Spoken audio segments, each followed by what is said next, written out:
Selamat siang, saya Andreas Tugur Setiadi, peserta Sekolah Paralegal Angkatan Pertama di bawah bimbingan Advokat Sukni Tumbi Pengata SHMH.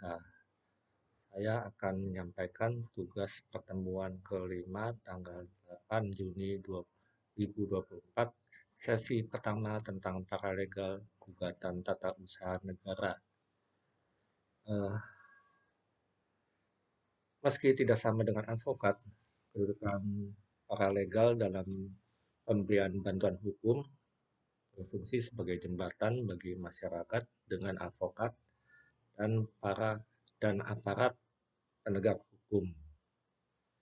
Kedudukan paralegal dalam memberikan bantuan hukum dapat menjangkau seluruh masyarakat Indonesia karena keterbatasan pelaksanaan bantuan hukum. Meski bukan advokat, tetapi paralegal berfungsi membantu advokat sehingga sering disebut sebagai asisten hukum. Dalam praktik sehari-hari, peran paralegal penting sebagai jembatan bagi masyarakat yang mencari keadilan dengan advokat dan aparat penegak hukum.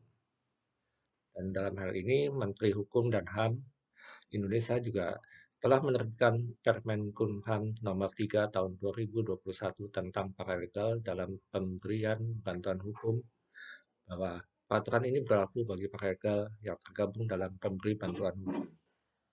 Menurut Peraturan Menteri Hukum dan HAM, Hak Asasi Manusia, Nomor 1 Tahun 2018 tentang paralegal dalam pemberian bantuan hukum, pada pasal 11 disebutkan bahwa paralegal dapat memberikan bantuan hukum secara litigasi dan non-litigasi setelah terdaftar pada pemberian bantuan hukum dan mendapatkan sertifikat pelatihan paralegal tingkat dasar. Sedangkan dalam pasal 12 ayat 2 bahwa pendampingan yang dimaksud meliputi pendampingan atau menjalankan kuasa yang dimulai dari tingkat penyidikan dan penuntutan, pendampingan atau menjalankan kuasa dalam proses pemeriksaan persidangan, pendampingan atau menjalankan kuasa terhadap penerima bantuan hukum di pengadilan. Nah, dalam kaitan ini, uh, saya menyampaikan bahwa kaitan dengan paralegal dengan gugatan tata usaha negara di Pengadilan Tata Usaha Negara. Sebelumnya kita juga sudah mengetahui bahwa ada dua jenis paralegal. Yang pertama, paralegal yang membuka kantor paralegal secara mandiri, kemudian paralegal yang bekerja di bawah bimbingan advokat. Nah, lebih lanjut, saya teruskan mengenai tahapan persidangan gugatan tata usaha negara di Pengadilan Tata Usaha Negara. Dimulai dari pemeriksaan pendahuluan, antara lain pemeriksaan administrasi di kepaniteraan, kemudian ada dismisal prosedur oleh Ketua PT UN yang berdasarkan pasal 62 Undang-Undang Peradilan Tata Usaha Negara. Kemudian dilanjut juga dengan pemeriksaan persiapan berdasarkan pasal 63 Undang-Undang Peradilan Tata Usaha Negara. Lanjut kemudian ada pemeriksaan persidangan.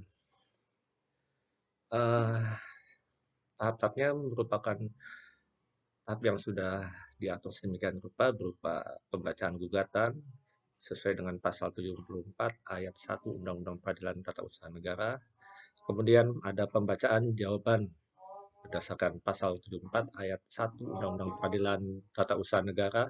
Kemudian ada replik berdasarkan pasal 75 ayat 1 Undang-Undang Peradilan Tata Usaha Negara, dan ada duplik juga berdasarkan pasal 75 ayat 2 Undang-Undang Peradilan Tata Usaha Negara. Lalu dilanjutkan dengan pembuktian yang berdasarkan pasal 100 Undang-Undang Peradilan Tata Usaha Negara. Kemudian ada pembacaan kesimpulan sesuai dengan pasal 97 ayat 1 Undang-Undang Peradilan Tata Usaha Negara. Ditutup juga dengan adanya putusan sesuai dengan pasal 108 Undang-Undang Peradilan Tata Usaha Negara. Lalu di dalam pembacaan putusan tersebut ada hal yang harus diperhatikan yaitu putusan pengadilan harus diucapkan dalam sidang terbuka untuk umum. Apabila salah satu pihak atau kedua belah pihak tidak hadir atau tidak datang dalam eh, dalam sidang pembacaan putusan pengadilan, maka atas perintah hakim ketua sidang, maka salinan putusan tersebut disampaikan dengan surat tercatat kepada yang bersangkutan. Jika tidak dipenuhinya ketentuan tersebut, maka berakibatkan putusan pengadilan tidak sah dan tidak mempunyai kekuatan hukum. Tentang materi muatan putusan itu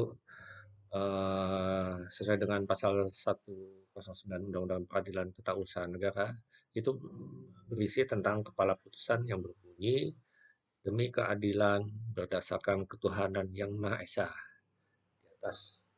Kemudian disebutkan juga nama, jabatan, kewarganegaraan, tempat kediaman atau tempat kedudukan para pihak yang bersengketa. Kemudian dilanjutkan juga dengan ringkasan gugatan dan jawaban tergugat yang jelas. Lalu ada pertimbangan dan penilaian setiap bukti yang diajukan dan hal yang terjadi dalam persidangan tersebut. Kemudian ada alasan hukum yang menjadi dasar putusan. Dilanjut dengan amar putusan. Kemudian ada tentang pembahasan tentang sengketa dan biaya perkaranya. Lalu ada disampaikan juga tentang keterangan hari, tanggal putusan, nama hakim yang memutus, nama panitera, serta keterangan tentang hadir atau tidaknya para pihak.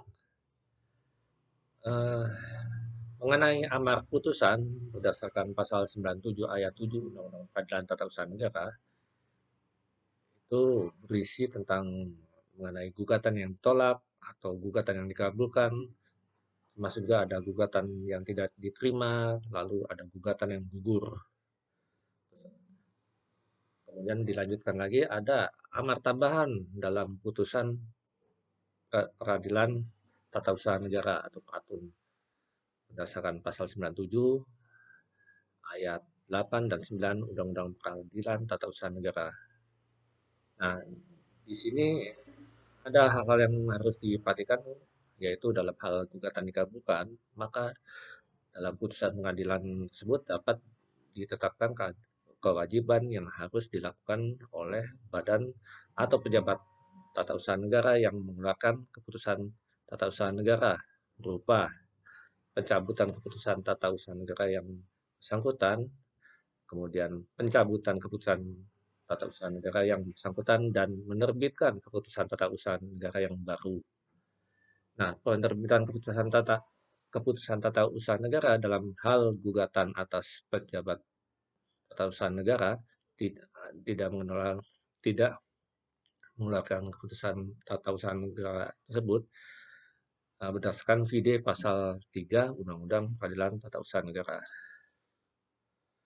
Mengenai cara pengambilan putusan bahwa hal ini berdasarkan pasal 97 ayat 3, ayat 4, dan ayat 5 Undang-Undang Peradilan Tata Usaha Negara bahwa putusan dalam musyawarah majelis yang dipimpin oleh hakim ketua, majelis merupakan hasil pemufakatan bulat kecuali jika setelah diusahakan dengan sungguh-sungguh tidak dapat dicapai pemufakatan bulat, putusan diambil dengan suara yang terbanyak. Kemudian apabila musyawarah majelis sebagaimana dimaksud dalam ayat 3 tidak dapat menghasilkan putusan musyawaratan ditunda sampai musyawarah majelis berikutnya. Lalu terakhir, apabila dalam musyawarah majelis berikutnya tidak dapat diambil suara terbanyak, maka suara terakhir hakim ketua majelis yang menentukan. Demikian secara singkat saya sampaikan. Terima kasih.